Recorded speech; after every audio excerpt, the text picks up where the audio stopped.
All right, let's now check in with Michelle Ownbey, standing by from the Springfield Business Journal to give us all we need to know about happenings in and around the Springfield business community. Michelle, thanks for taking time with us today, and let's get right on into it. I know when I get hungry sometimes, if I'm really hungry, I get angry. And with that anger, it's a newfound term. I don't know if it's a millennial thing or what, but people get hangry. But there's a new place that's going to be able to help with that. Tell us about it. That's right. So Hangar Management is opening up this Saturday out at White Oaks Mall. Had a chance to chat with owner Kia Gardner the other day. This is her first brick-and-mortar location, although she's operated a catering company, Hangar Management and Catering, since 2018.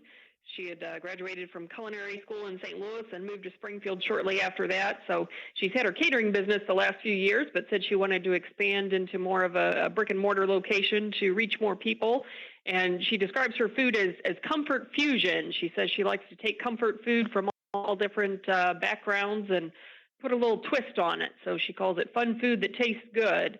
And this is one of those pop-up concepts out at the mall. So for right now, she's just going to be open on Fridays, Saturdays, and Sundays if you want to check it out, but hopes to eventually expand that into a 7-day-a-week operation in addition to the catering business. I love it. Hangar Management. What a great name for a restaurant. Next up on the docket, Michelle, we covered what happened last night at the Springfield City Council with new Springfield City Council members and some interesting political dynamics going on there when it comes to whether or not to table motions and how that kind of shows where people are lying on the politics there. But we did not touch anything that happened with the Sangamon County Board. What happened just down the street from the Springfield City Council? Yeah, it's a little hard to be everywhere at once, but we did have a reporter at the county board meeting last night because he was following up on an article that we had out this week about some new solar farms proposed for Sangamon County. And it's rather interesting because a lot of people, including myself, were not aware that there was a law passed in January, one of these last-minute veto session things passed by the General Assembly that essentially limits local control over both solar and wind projects. So the idea, perhaps it was well-intentioned. They're trying to ensure the long-term success of the state's Clean Air and Equitable Jobs Act, help Illinois transition away from fossil fuels and all that and more towards renewable energy.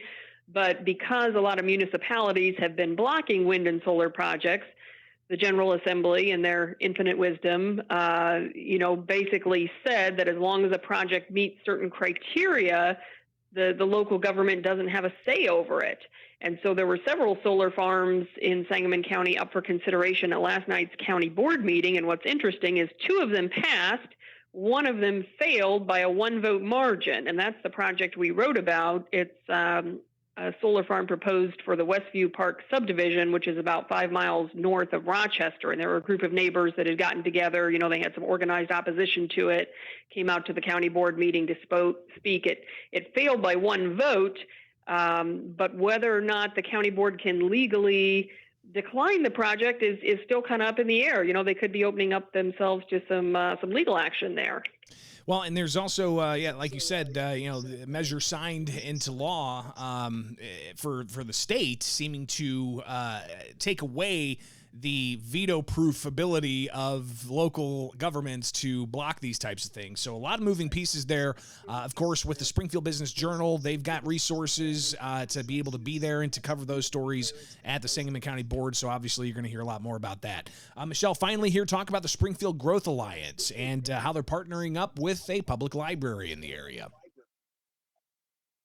Yeah, I thought this was pretty creative, but it's great. We all know small business owners need all the resources and help they can get. And the Springfield Sangamon Growth Alliance has teamed up with Lincoln Library, and they're going to host a series of lunch and learn workshops over the next few months. The first one is actually today, but there's a few more coming up. And, you may not think about going to the library for business resources, but they actually do have a number of different things to offer. So the idea is to just kind of have these short lunch sessions. Again, we all know small business owners are busy. It's hard to get away, but short 40-minute sessions where they can eat lunch at the same time and kind of learn about some of the resources available to them for free through the Lincoln Library. So you can get on the Growth Alliance website. You do have to register in advance for that because lunch is provided And then there's more details about the topics and dates for each of the sessions if you want to find out more. Michelle Ownbey, publisher of the Springfield Business Journal. Greatly appreciate you taking the time with us each and every week. For people who need to get their hands on the Springfield Business Journal, how can they do that?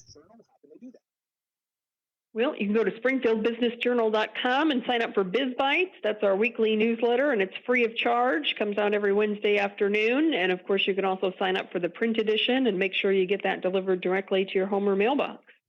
Springfield's Business Journal, the publisher, Michelle Ownbey, with us each and every Wednesday. Greatly appreciate your time as always, and we'll connect again soon, all right? Be safe out there. All right. Thanks, Greg. It is Springfield's Morning News on 92.7 WMAY. Springfield's News and Talk. That's all I got for you today. Jim